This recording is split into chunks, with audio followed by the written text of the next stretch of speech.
Love is patient, except when it isn't.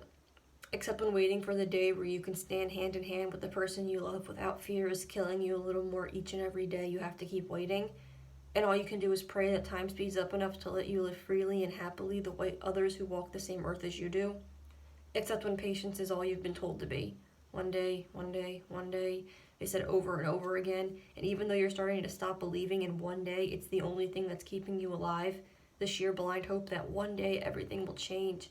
But damn it, if you aren't sick of waiting for that day, except when you're just so tired of hearing one day and all you want to hear is today. Love is kind, except when it isn't. Except when it forgets to be. Because when you think about it, exactly what is so kind about love being a constant battle? What is so kind about love being a war that you're forced to fight in every single day of your life? And maybe there's a day or two when the enemy is quiet enough to make you think it's safe to remove your armor. But then you remember it's all a strategy and you can never truly relax because any moment now they could attack. And you could be fighting for your life in a way that is the absolute furthest thing from kind.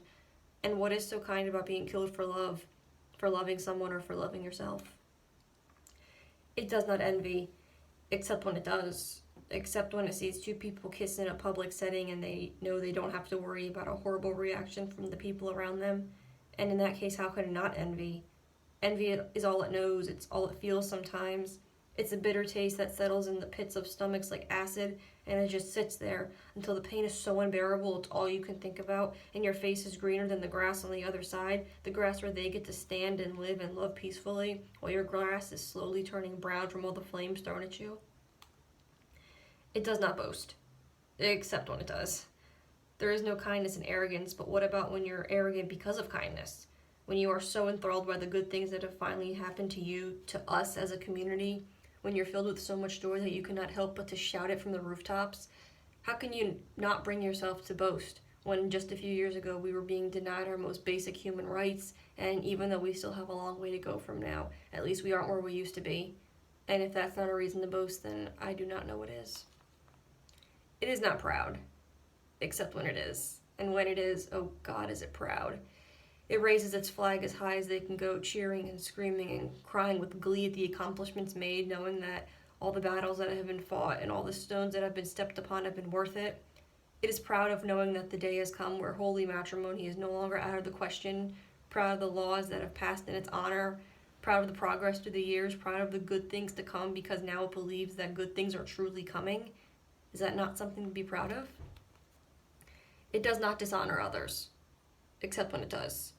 Except it never intentionally does, but unfortunately that detail is often left out and the only focus is on the fact that some people view this love as disgusting, a disgrace, a reason to beat and berate somebody, an excuse for throwing abuse in the form of words and punches at somebody. Does unintentionally dishonoring others still count as dishonoring, even when the only reason you're dishonoring others is because you're just being yourself?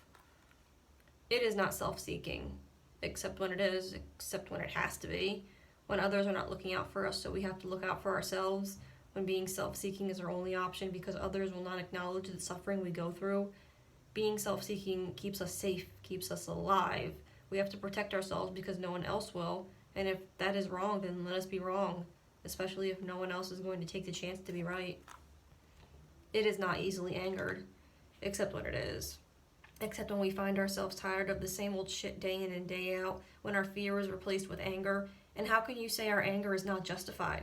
When we are being mistreated and abused constantly, when our lives are up for constant debate, when we are constantly at risk of losing our jobs, our friends, our family, when we are still being killed for being nothing other than ourselves, we are angry and we are tired and we deserve better. So how can you tell us not to be so easily angered when we are still not getting what we deserve?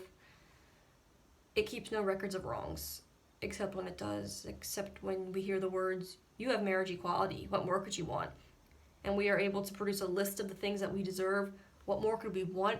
How about an end to conversion therapy, laws that recognize discrimination against us, a reduction in suicide rates, depression rates, homelessness rates, rape and sexual assault statistics? What about people stop sexualizing and fetishing us, or workplace protection and safety? For us to be able to take a piss in public without it becoming a national debate? Hell, I'll even sell for media representation that doesn't end with us being killed off. It always protects. Always. We protect each other as if we are a family, and in a way we are. We are siblings. We protect one another. We protect each other as if we are in battle. In a way, we are. We are soldiers fighting in a war that we did not sign up for, but damn it, we will win. Always trust. Always. It is hard to trust others, but we must always trust in ourselves. Trust that the struggles are worth it. Trust that the pain and suffering is worth it. Trust that despite the fear, it is all worth it. Trust that love is worth it. Always hopes. Always. For there is nothing more powerful than hope. Nothing more strengthening than hope. Without hope, we cannot see the silver lining that keeps us going. Without hope, we cannot love. Always preserves. Always. Love never fails. Never.